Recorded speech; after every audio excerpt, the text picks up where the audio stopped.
राजेंद्र गुर्जर के प्रचारों में घूमना है, किस तरह का माहौल है, प्रदेश में क्या परिणाम की उम्मीद कर रहे हैं? देवली उनियारा में भारतीय जनता पार्टी के प्रतिनिधि राजेंद्र गुर्जर के पक्ष में जबरदस्त माहौल है। देवली उनियारा की जनता मन बना चुकी है कि इस बार उनको अच्छे बहुमत के साथ विधानसभा में भेजेंगे। तो आप समझ सकते हैं कि देवली उनियारा में जब ऐसा माहौल है, तो मैं झुंझुनू में आया, झुंझुनू में भी इसी तरीके का था, खींवसर में भी जोरदार माहौल था। मुझे लगता है कि रामगढ़ गया तो रामगढ़ में उससे ज्यादा अच्छा था। इस बार भारतीय जनता पार्टी अधिकांश उपचुनाव में जीत दर्ज करेगी, मैं इतना ही कह सकता हूं।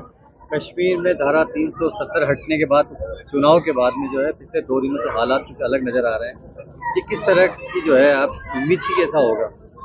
देखिए, देश के प्रधानमंत्री नरेंद्र मोदी जी देश को जोड़ने में यकीन करते हैं। उन्होंने कश्मीर से कन्याकुमारी और कच्छ से कामरूप तक जोड़ा। किसी न किसी जरिए से देश की कनेक्टिविटी को बढ़ाया, सांस्कृतिक रूप से भी पुनरुत्थान का काम किया। लेकिन देश में और भी किस्म की ताकतें हैं जो नहीं चाहती कि भारत में स्थिरता रहे, भारत में सुख शांति और समृद्धि रहे, पर फिर भी देश के प्रधानमंत्री पूरे तरीके से प्रतिबद्ध हैं। 370 के खात्मे से केवल जम्मू कश्मीर नहीं, पूरे भारत के लोगों को वास्ता था। कश्मीर में शांति बहाली हुई, लाल चौक पर तिरंगा फहराया जाता था, दिवाली मनाई जाती थी। लेकिन जिस तरीके के हालात बनते जा रहे हैं, मुझे लगता है कि भारत की सरकार और प्रधानमंत्री हालांकि सक्षम है, लेकिन इस तरीके की ताकतों को भारत की जनता ने पहचानना शुरू कर दिया है। और भारत की अपनी एक नैसर्गिक ताकत है कि इस तरीके की गतिविधियां भारत का कुछ बिगाड़ नहीं सकती। भारत एक था, एक रहेगा और पूरी मजबूती से दुनिया के सामने तरक्की करेगा। मतदान की तारीख करीब आते आते अब सियासी पारा और जुबानी पारा दोनों चढ़ने लगे हैं। कत्लेआम तक कांग्रेस नेताओं के बयान आ रहे हैं। रघु शर्मा ने इसी विधानसभा में कहा है कि 13 तारीख को अगर बीजेपी कैंडिडेट जो है तो मतदान करते हो तो कत्लेआम मचा देगी बीजेपी। कांग्रेस के लोगों की एक कमजोरी है, खूबी तो खैर उनमें है ही नहीं, जब से पैदा हुए तब से ही।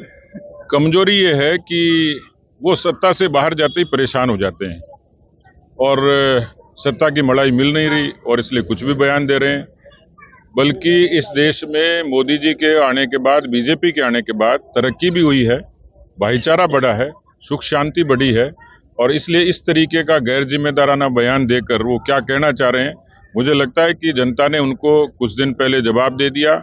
लोकसभा में भी दे दिया, एनडीए की सरकार बनी, राजस्थान में बीजेपी की सरकार बनी।